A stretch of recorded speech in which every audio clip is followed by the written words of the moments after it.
First time drone build பண்ணுறவங்களுக்கு இருக்க பெரிய கன்ஃபியூஷன் ஸ்டாக் யூஸ் பண்ணலாமா இல்லை ஏஐ யூஸ் பண்ணலாமா. ஸ்டாக்னா ஃப்ளைட் கண்ட்ரோலர் ப்ளஸ் ஏசி ரெண்டும் செப்பரேட் போர்டாக வரும். ஹீட் ஹேண்ட்லிங் நல்லா இருக்கும். பவர்ஃபுல் பில்டுக்கு சூப்பர். ஒரு பார்ட் டேமேஜ் ஆனாலும் அந்த பார்ட்டை மட்டும் தனியாக மாற்றிக்கலாம். ஏஐஓனா all in one board. FC plus ESC ஒரே போர்டில் இருக்கும். வெயிட் கம்மியாக இருக்கும். ஸ்பேஸை சேவ் பண்ணும். Mini drone and light weight பில்டுக்கு பர்ஃபெக்டாக இருக்கும். ஆனால் ஏஐஓ டேமேஜ் ஆகிட்டா முழு போர்டும் சேஞ்ச் பண்ண வேண்டி வரும். ஹை பவர் பில்டில் ஹீட் இஷ்யூஸ் வர சான்ஸ் இருக்குது. சிம்பிளாக சொன்னால் பர்ஃபார்மன்ஸ் அண்ட் ரிப்பேர் ஈஸியாக இருக்கணும்னா ஸ்டாக் யூஸ் பண்ணுங்க. லைட் வெயிட் இல்ல காம்பாக்ட் பில்டுக்கு ஏஐ யூஸ் பண்ணுங்க. நீங்க எந்த மாதிரியான ட்ரோன் பில்ட் பண்ண போறீங்கன்னு கமெண்ட்ல சொல்லுங்க. ஒருவேளை உங்க ஃப்ரெண்ட்ஸ் யாராவது ட்ரோன் பில்ட் பண்ணணும்னு நினைச்சாங்கன்னா அவங்களுக்கு இந்த வீடியோவை ஷேர் பண்ணுங்க. இந்த மாதிரி வீடியோஸ் பார்க்க சப்ஸ்கிரைப் பண்ணி வச்சுக்கோங்க. Tech B Tamil. Thank you.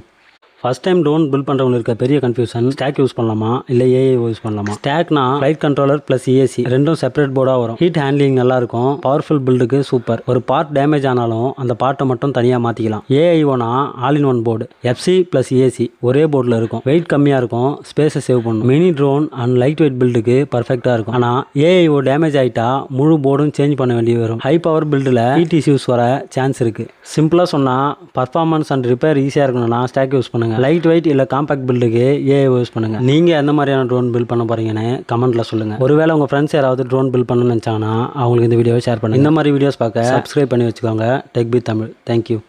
First time drone build பண்ணுறவங்களுக்கு இருக்க பெரிய கன்ஃபியூஷன் ஸ்டாக் யூஸ் பண்ணலாமா இல்லை ஏஐ யூஸ் பண்ணலாமா. ஸ்டாக்னா ஃப்ளைட் கண்ட்ரோலர் ப்ளஸ் ஏசி ரெண்டும் செப்பரேட் போர்டாக வரும். ஹீட் ஹேண்ட்லிங் நல்லா இருக்கும். பவர்ஃபுல் பில்டுக்கு சூப்பர். ஒரு பார்ட் டேமேஜ் ஆனாலும் அந்த பார்ட்டை மட்டும் தனியாக மாற்றிக்கலாம். ஏஐஓனா all in one board. FC plus ESC ஒரே போர்டில் இருக்கும். வெயிட் கம்மியாக இருக்கும். ஸ்பேஸை சேவ் பண்ணும். Mini drone and light weight பில்டுக்கு பர்ஃபெக்டாக இருக்கும். ஆனால் ஏஐஓ டேமேஜ் ஆகிட்டா முழு போர்டும் சேஞ்ச் பண்ண வேண்டி வரும். ஹை பவர் பில்டில் ஹீட் இஷ்யூஸ் வர சான்ஸ் இருக்குது. சிம்பிளாக சொன்னால் பர்ஃபார்மன்ஸ் அண்ட் ரிப்பேர் ஈஸியாக இருக்கணும்னா ஸ்டாக் யூஸ் பண்ணுங்க. லைட் வெயிட் இல்ல காம்பாக்ட் பில்டுக்கு ஏஐ யூஸ் பண்ணுங்க. நீங்க எந்த மாதிரியான ட்ரோன் பில்ட் பண்ண போறீங்கன்னு கமெண்ட்ல சொல்லுங்க. ஒருவேளை உங்க ஃப்ரெண்ட்ஸ் யாராவது ட்ரோன் பில்ட் பண்ணணும்னு நினைச்சாங்கன்னா அவங்களுக்கு இந்த வீடியோவை ஷேர் பண்ணுங்க. இந்த மாதிரி வீடியோஸ் பார்க்க சப்ஸ்கிரைப் பண்ணி வச்சுக்கோங்க. Tech B Tamil. தேங்க்யூ.